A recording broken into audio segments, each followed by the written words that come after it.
O que nós não podemos perder de vista é o combate à corrupção, que é uma chaga neste Brasil, e este governo é profissional nisso, já provou nos governos anteriores e agora, honestamente, não consegue administrar. Nós estamos com um país que pagou, Cristiane, o governo Lula pagou, no primeiro ano de mandato, 90 bi de precatórios. Isso ajuda a vida do brasileiro? Do Paulo Guedes, né? Mas isso ajuda a vida. Ele podia pagar até o último ano do mandato. Ué, mas quem ganhou antecipar dinheiro o com isso pagamento foi não só é bom, banqueiros, né? E escritórios de advocacias. Enquanto nós agora estamos discutindo o orçamento, Vera, por causa de 20 bilhões, aí querem reclamar. Ora, tivesse paulatinamente ao longo dos 4 anos pedalar pagado esses precatórios. Não, que precatório... foi o que o Paulo Guedes fez. Não existe pedalada de precatório. Você tem... o governo atual tinha 4 anos para pagar esses precatórios. Só quis pagar tudo no primeiro ano para agradar banqueiro, aí vem com esse discurso fácil de que defende pobre. O governo Lula defende banqueiros. É inadmissível pagar 90 bi de precatório no primeiro ano.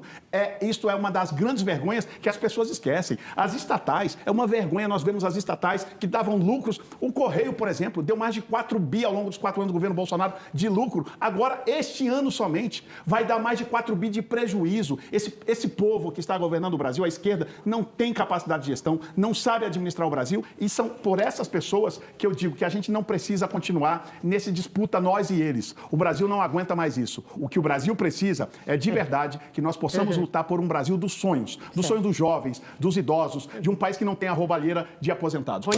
Fala, gente bonita aqui do canal Templos e Ruínas. Pessoal, é o seguinte, Sóstenes Cavalcante, gigante, né? O líder da direita, dos deputados da direita, né? Do PL, deu uma entrevista muito interessante na Roda Viva, né? Eu trouxe aqui os melhores momentos, beleza? Já filtrei lá e tal, e trouxe aqui pro canal os melhores momentos, você não pode perder, né? Já aumenta aí o volume, que ele meteu o pau aí, disse o que era que estava acontecendo lá por trás, por debaixo dos panos, né? Sempre acontece ali algumas coisas que ninguém tá sabendo, ele revelou nessa entrevista, né? Trouxe os bastidores do que vai acontecer daqui para frente, né? A gente vê que Hugo Mota, o presidente da Câmara, já está cedendo, né? Já está cedendo aí algumas coisas, já peitou aí o governo Lula. Recentemente ele fez um vídeo aí de 1 minuto, dizendo que vai para frente, né? Outra questão, que Nicolas Ferreira vai assumir a CPMI aí do INSS, isso aí é topado demais. Se ele colocar isso aí na mão do Nicolas Ferreira, vai bombar com certeza, beleza? Solta aí o vídeo em 3, 2, 1 para vocês acompanharem. Vai lá. Mais de 12 mil pessoas compareceram no horário de pico da manifestação, que é bem menos que o ato de abril e ainda menos do que a recente manifestação de Copacabana. Ontem o mote era muito específico, justiça já. Nós estamos vendo uma série de injustiça a parlamentares de direita, conservadores, e ao nosso líder, presidente Jair Bolsonaro, e foi um ato de solidariedade. Com relação à quantidade de pessoas, eu sempre não entro nesse debate, porque os números, cada um dá seu número, eu acho que quem quiser, o que nós queremos dizer é que o recado ontem foi muito claro. Quando eu olho qualitativamente, ontem, ver pessoas com cartazes dizendo justiça já. Eu vi uma senhora com rugas e aquela imagem me marcou, porque foi uma imagem muito presente nas redes sociais, com a frase, eu não desisto. E são por essas pessoas, são por esses brasileiros que nós estamos nas ruas e vamos continuar já convocando mais um ato agora para o dia 7 de setembro aqui na Avenida Paulista. Vocês já trabalham com esse cenário de escolher esse ano, né, um nome, se tem um consenso aí com esse presidente, com o PL, para definir nesse ano ainda um candidato, né? Se não for o Bolsonaro, quem que vai ser? Cristiane, na verdade, eu acho que é um direito do Centrão de fazer a sua pressão, e nem acredito que exista isso, porque quem conhece o presidente Bolsonaro, ele não se pressiona por nenhum agente político. Ele se tornou o maior líder político e carismático do Brasil com sua personalidade forte. Ninguém vai pressioná-lo a tomar a decisão. Nós estamos vivendo momentos em que a gente vê ainda um Congresso muito apático para enfrentar, em especial, os freios e contrapesos que existem no Brasil e constitucionais, como, por exemplo, frear a escalada de um poder sobre o outro, neste caso o STF sobre o Legislativo e às vezes sobre o Executivo em algumas circunstâncias. Eu acho que esta foi a preocupação, o recado do presidente Bolsonaro, e temos convicção. Nós do PL temos uma certeza. O nosso plano A para 2026 é presidente Jair Bolsonaro. Ele é o líder de todas as pesquisas no momento e alguém que lidera as pesquisas como ele está liderando, num país democrático, tem que ter sua garantia de candidatura. A expectativa é que o Supremo decida até setembro, outubro, se ele vai ser condenado ou não. Mas em caso de um erro, na minha avaliação, de uma condenação, somente ele é a pessoa que pode definir para que ele poderá ou não escolher para suceder em uma candidatura, e o time é dele. É só olhar para trás o que o ex-presidente, o atual presidente da República fez, de que levou sua candidatura até o final para depois indicar um sucessor. O presidente Bolsonaro tem o time certo, tem a nossa credibilidade, eu tenho certeza que ele, no momento certo, vai tomar essa decisão. O senhor disse que o presidente da Câmara, Hugo Motta, se comprometeu a pautar o projeto antes do recesso, que é agora no dia 18 de julho. E os empresários que financiaram os atos golpistas, eles vão ser mantidos nesse texto? O presidente Lula estava preso, condenado em todas as instâncias, e tiraram este cidadão da cadeia e hoje ele é o presidente da República. Eu não acho que a situação do presidente Bolsonaro seja irreversível, não. Nós vamos trabalhar pela reversão dessa inegibilidade, que, na nossa avaliação, são dois assuntos totalmente infundados. Porque ele se reuniu com embaixadores quando é prerrogativa presidencial fazê-lo. E segundo, que é uma acusação, um ano antes de um evento 7 de setembro, de abuso de poder econômico em um trio que não foi ele que pagou. Então, assim, essas circunstâncias de inegibilidade, eu acho que ainda são reversíveis. Mas o que nós precisamos é fazer justiça a estas pessoas. É inaceitável ver pessoas como Débora do Batom, senhoras que estiveram no 8 de janeiro sem armas, sem nenhum episódio de violência grave. Nós somos contra a depredação de patrimônio público. Agora, essas pessoas pagarem pena acima de traficantes no Brasil... Mas houve violência grave contra policiais, né? Vários policiais machucados, derrubados de cavalo. Muito menor do que outrora a esquerda fazia contra policiais. Se a gente for colocar em parâmetros, é muito diferente. E apesar dessa diferença toda, nós não queremos que quem depredou patrimônio público, feriu pessoas, não responda por esse crime. Agora, dizer que essas pessoas aboliram o Estado Democrático de Direito, quando o Estado Democrático de Direito continuou normalmente, é um exagero. É unânime hoje nas lideranças partidárias, é unânime no mundo jurídico, que essas penas são exageradas. De onde vem a sua elaboração de que os pobres não querem a CLT, rechaçam a CLT, a carteira de trabalho? Quais são os dados, quais são as referências, qual é a observação? Ô Nilson, esses dados, na verdade, são das conclusões do que o próprio governo tem reconhecido.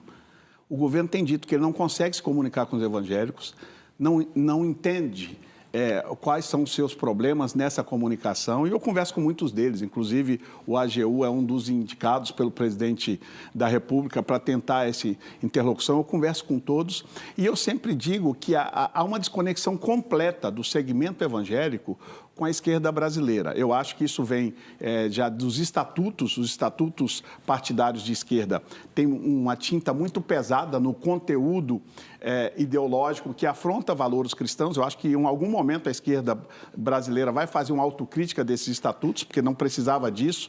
Na minha avaliação, num discurso analógico de primeiro emprego, de carteira assinada, quando hoje o trabalhador quer empreender, na verdade. O trabalhador que hoje tem sua carteira assinada, e não é problema, não estou aqui para discordar dos números, os estatísticos, os estudiosos, mas dizer que hoje o brasileiro não se conforma mais só em ter uma carteira de trabalho, de ter um emprego. Ele quer algo a mais. E o brasileiro não está conseguindo pagar as compras do mês, porque a inflação com este governo voltou.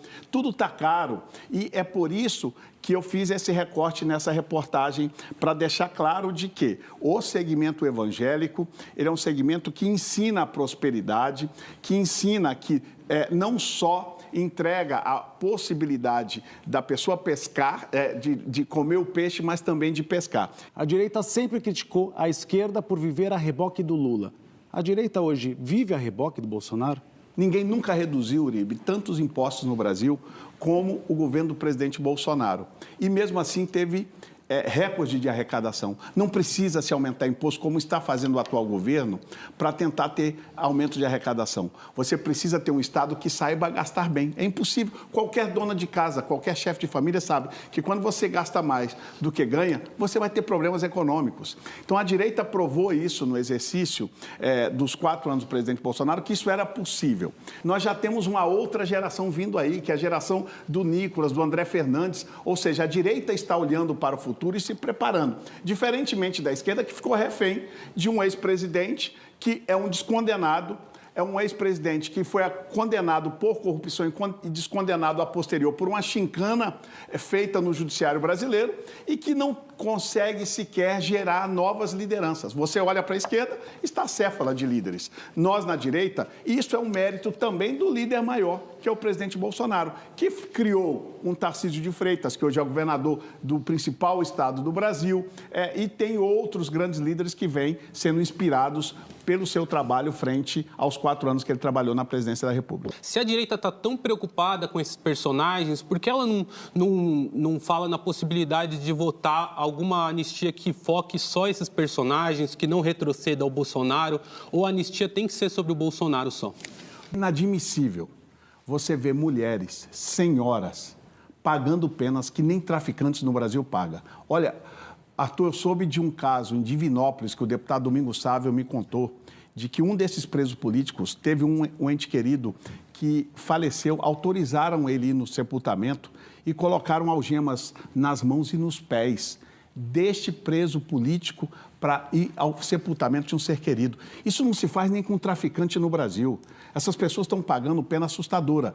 Nós estamos preocupados, sim, com o brasileiro que está pagando um café caro. Estamos preocupados com o brasileiro que está pagando cada vez mais que vai ao supermercado, perdeu o seu poder de compra e tem que devolver compras ao supermercado, porque o governo Lula não tem responsabilidade fiscal. É inadmissível um país pagar 15% de taxa de juros. Isso afeta a vida dos brasileiros. Eu pergunto ao brasileiro de casa, a sua vida está melhor ou pior do que 4 anos atrás?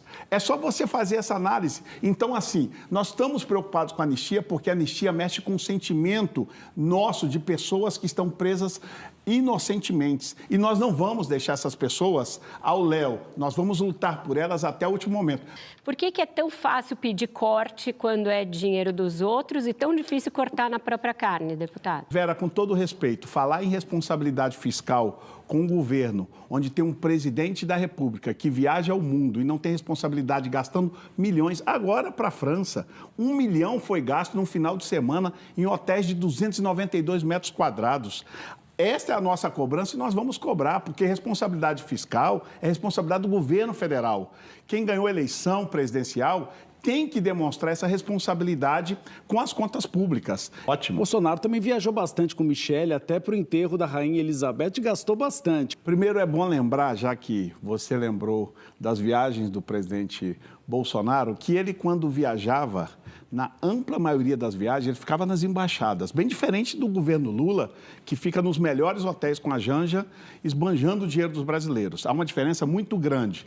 Inclusive, nas viagens internas no Brasil, ele muitas vezes se hospedou, inclusive, em hotéis das Forças Armadas. Há uma diferença enorme entre as viagens do presidente Bolsonaro, os gastos que ele tem, inclusive cartão corporativo pessoal, ele usou 0 durante os 4 anos. Era o Mauro Cid que eu gostaria de que esse comparativo... investigação do cartão do Mauro Cid para pagar a despesa da Michele Bolsonaro. Eu gostaria de que esse cartão corporativo acabasse vindo à tona por vocês da imprensa, que fazem um brilhante trabalho de informação. A gente fala, Gustavo, de responsabilidade fiscal, acreditar em um governo que nós vimos o governo Bolsonaro gerir este mesmo país com índices econômicos totalmente satisfatórios e positivos, com 22 ministérios e esse governo aumentar em quase 20 ministérios a mais. Isso é um absurdo. Ninguém consegue pagar essa conta com um governo tão irresponsável. O problema do Brasil é hoje estar pagando uma taxa de juros de 15% ao mês, a taxa Selic. Segundo os matemáticos estudiosos da economia,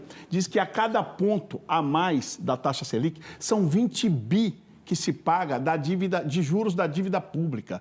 Ora, nós tivemos um governo recente que as menores taxas já vistas há tão pouco tempo. O que o PT conseguiu desorganizar tanto as contas públicas para a gente pagar tantos juros?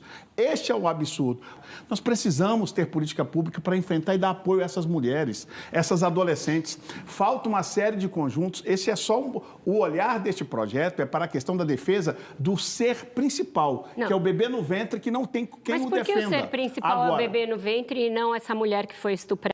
Quem define quem mas a mulher sabe se defender. Um bebê no ventre nunca saberá Sabe se defender de um estupro, deputado? Não, ela sabe se defender na vida, ao longo da vida. Ninguém se defende de um estupro. Então. E Vera, essa questão do estupro, eu recebi nessa luta que temos pela vida uma grande lição. No meu primeiro mandato, eu estava numa CCJ debatendo com parlamentares mulheres, porque nos desqualificam quando homens, quando a gente defende uma vida. Até parece que o bebê é feito só pelas mulheres.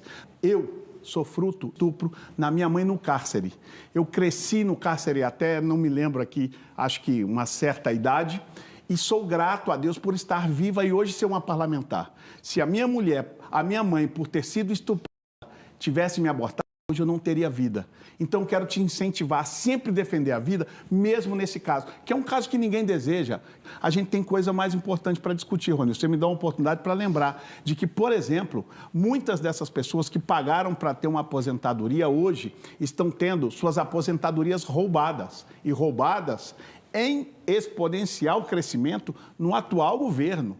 E o pior, o atual governo luta para não ter uma CPI, luta para não ter uma CPI e não assinou, não deu as assinaturas para a CPMI ser instalada e agora que é instalada, quer cooptar para tentar proteger aqueles que foram os beneficiados do roubo. Quem foram os beneficiados do roubo dos aposentados? Sindicatos e associações. Quem são essas pessoas? Já fazem 60 dias que esse escândalo veio ao Brasil e até agora ninguém preso. Por que o governo não resolve esse problema? Este é um problema que afeta, sim, a vida do pobre, do mais necessitado, que a gente precisa olhar. É roubo, é inflação de volta, é uma série de fatores. Eu não vou abrir mão das minhas convicções e defesas da vida, porque são parte do meu mandato, mas eu estou preocupadíssimo com o brasileiro que não está tendo nem picanha, nem café, nem ovo e daqui a pouco não vai ter nem pãozinho francês. Não é ingenuidade achar que algum tipo de indulto ou graça a Jair Bolsonaro será aceito pelo Supremo Tribunal Federal? Primeiro, eu gostaria de dizer que nós estamos ainda num país que acho que a Constituição vale. Eu acho que a decisão da nulidade da graça concedida pelo presidente Bolsonaro é um dos mais tristes episódios da nossa República. Assim como acho também triste quando você teve decisões que eu não gostei, que eu aparentemente, politicamente, vem à conveniência, de quando foi impedido no governo Dilma do presidente Lula ser nomeado ministro. Para mim é mais uma interferência do STF indevida, por mais que me tivesse conveniência política. Quando teve a mesma interferência, quando o Temer queria nomear a Cristiane Brasil ministra e foi impedido. São interferências indevidas consecutivas do STF. A juventude brasileira está descrente do Brasil. Quando você vê um presidente descondenado na cadeira maior e a violência acontecendo pelos bairros, a violência nos grandes centros urbanos, ninguém consegue controlar mais a violência. Sabe por quê? Porque está faltando um momento da gente buscar esse novo Brasil. O Brasil em que os jovens tenham prazer de dizer eu sou brasileiro, eu tenho orgulho de ser brasileiro, eu vou produzir por esse país. Nós precisamos de voltar a ter amor à pátria.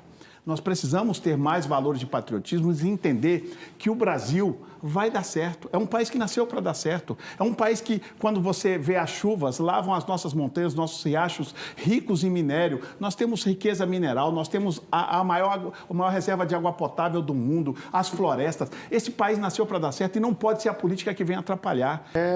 De que lugar saiu esse país ideal e referencial do governo Bolsonaro como comparação com o governo Lula? Você dizer que os dados de segurança pública do governo Bolsonaro não foram bons, eu até gostaria de saber a fonte, porque as fontes que a gente lê, que a gente vê, foram os menores índices de assassinatos de pessoas LGBT foram durante os 4 anos do governo Bolsonaro, que era acusado de ser um governo homofóbico. Nós tivemos a menor mortalidade de 100 mil, a cada 100 mil habitantes durante o 3º ano do governo Bolsonaro, na década histórica, para ver que o combate à violência, a questão da segurança pública durante o governo Bolsonaro, ela foi muito mais assertiva que todos os governos anteriores. Eu acho que não existe governo perfeito, ninguém na vida pode se avocar que você tem o melhor governo do mundo, o governo exemplar, mas não dá para comparar, por favor, o governo Bolsonaro com os governos de esquerda com relação a dados, em especial na segurança pública. São assustadores a diferença e olha que eu lá, em alguns momentos, tenho até algumas discordâncias com a questão das armas, do modelo que pode ser implementado ou não, mas, apesar das minhas discordâncias, os índices de violência durante o governo Bolsonaro são infinitamente superiores aos governos de esquerda. Se aconteceu mesmo com o Bolsonaro, ele não vai ser um descondenado? E aí o senhor defende que tudo bem descondená-lo para ele poder ser candidato? Eu tenho minhas dúvidas que o STF o descondene como aconteceu com o presidente Lula. Mas o senhor quer que a Câmara ou o futuro presidente o descondene, certo? Não, que dê o indulto. É outro instrumento legal. No caso do presidente Lula, a chincana está clara. No caso do presidente Bolsonaro, o que eu defendo é um outro instrumento. Que não é chincana. Não é chincana, é constitucional. Indulto é constitucional. É uma atribuição do presidente da República. Defendo e defenderei. E tenho certeza que, em caso de condenação dele, que eu ainda não acredito, isso vai acontecer numa vitória de qualquer que seja o candidato da direita, porque é um absurdo as condenações do presidente Bolsonaro. CPMI do INSS, deputado, a expectativa é que a relatoria ficasse com o PL, era o que vocês pelo menos estavam pleiteando, mas o presidente da Câmara, Hugo Mota, fez um pedido para que fique com um partido mais de centro para evitar um embate ainda mais ideológico, né, na CPMI. Seja quem for o governo de plantão, é um instrumento de investigação. Então, deve ser feita pela oposição. Quando a CPI não é feita desta forma, ela tem uma tendência ao que nós brasileiros estamos nos acostumando. Criamos uma expectativa enorme de uma CPI, mas essa do roubo dos aposentados, porque é uma vergonha nós convivemos num país em que não basta mais roubar com assalto à mão armado na esquina, mas agora roubar quem, com muita dificuldade, pagou um carnê de INSS, roubar dos aposentados. Em especial, essa roubalheira é tão vergonhosa que ela é de pessoas com salários baixos, com baixa escolaridade, com pessoas com deficiência. Só lembrando que esse esquema começou em 2019, Não, né, desculpa, deputado? Vera, esse esquema já faz 30 anos. Mas esse esquema, como a gente conhece, de autorização sem assinatura, etc., é 30 2019. anos. Ele realmente houve durante os 4 anos do presidente Bolsonaro na faixa aí de 270 milhões de anos. Agora, o que não dá para entender é como que depois que entra o governo Lula, isso vai para casa de bi. É por isso a necessidade da CPI e o meu sonho é que a CPI de verdade investigue. Nós não podemos agora achar que roubar aposentado é uma coisa normal. Isso é inadmissível. Nós precisamos de uma investigação séria, de uma CPI séria e acho, na minha avaliação, que a CPI, sem a participação de um presidente, que já aparentemente no Senado já foi decidido que é alguém de centro, e um relator que não seja para investigar a fundo, sabe o que vai acontecer? Tristemente, Vera e Isa, tem muita chance da CPI terminar em pizza se não for dessa forma. Mas eu tenho dificuldade, Isa e Vera, de acreditar que uma CPI que não tenha nenhum presidente, nenhum relator de partido de oposição vai investigar. Porque quem são os beneficiados do roubo dos aposentados? Sindicatos e associações. Ora, alguém viu o presidente Bolsonaro fazendo foto com sindicalista em algum dos 4 anos de mandato dele? Alguém viu o presidente Bolsonaro fazendo foto com algum desses líderes dessas associações? Agora, pau que dá em Chico, bate em Francisco.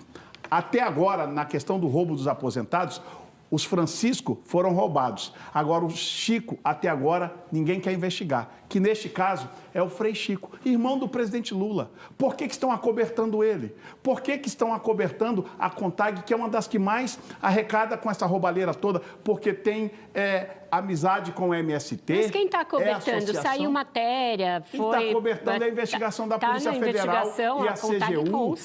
Vera, a CGU disse que a CONTAG não precisa ser investigada e nem o Sindicato Lula. Ora, nós queremos que todos sejam investigados. E quem roubou os coitados dos anciãos e idosos do nosso país, que pague à luz da legislação brasileira, é um absurdo. Quem rouba aposentado tem que ser investigado, seja do lado que for, não importa.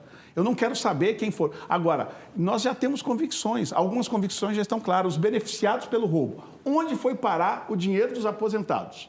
Na mão de associações e sindicatos. Quem são eles? A quem são ligados? Doa a quem doer. Tem que ser investigado e punido com rigor da nossa legislação. Não importa. Existe uma frase até que parece que é acunhada por algumas pessoas, mas nós não vamos jogar para debaixo do tapete e nós não temos na direita corruptos de estimação. Se aparecer alguém da direita, você vai me ver cobrando a punição com o mesmo rigor. Mas eu tenho convicção, pelos números e pelas provas que estão, que a gente tem que investigar. E isso vai acabar no irmão do Lula, na CONTAG, nos que mais arrecadam. E todos eles, seja R$1 ou milhões, têm que ser punidos. Espero você no próximo vídeo. Se inscreve aí no canal em 3, 2, 1. Vai lá.